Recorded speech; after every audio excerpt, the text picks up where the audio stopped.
So tonight, I'm speaking about the story of the Zimbabweans being repatriated, and I would say I'm focusing mostly on Zimbabweans because, as it has already been established, I am Zimbabwean, based in South Africa. So I'm going to be speaking about the story that broke out last week, which was published by News 24.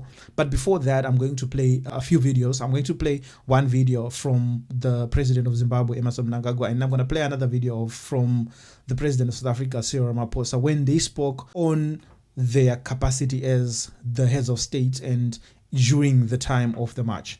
So without further ado, I'm just going to play these videos. And then the third video is going to be from Pakilo Mtagati, and then I think that is where most of the story is going to be coming from. But right now I'm just going to play these two videos so that you can just get the context of how emotional this whole thing is when it comes to where we are right now at the time of recording, which is the 2nd of July. So this is the video in question, the president of Zimbabwe speaking.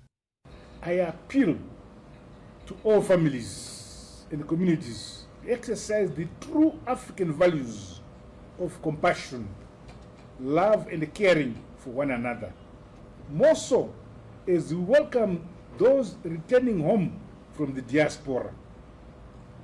Government has put in place comprehensive programs to ensure the seamless, safe and dignified reintegration of returnees.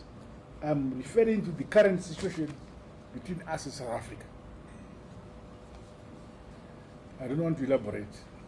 This is the president of Zimbabwe, Emmerson Mnangagwa, speaking in his capacity as the president, addressing the issue of the returnees that have been started to be repatriated.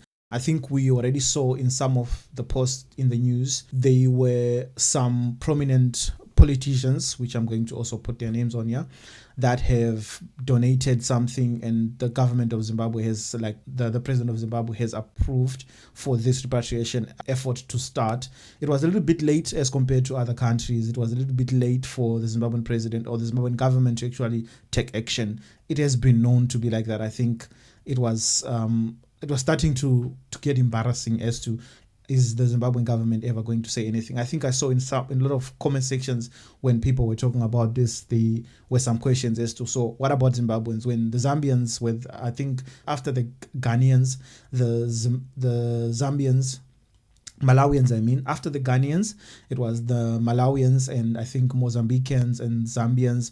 Those were like some of the nationals where their countries had already put in place the repatriation process of bringing their people who wanted to be repatriated back to their countries. And for Zimbabwe, it was like, I think it was a week later when this came into place. Subscribe to this channel and just click on that notification bell so that you can be able to be notified when I have new content coming through.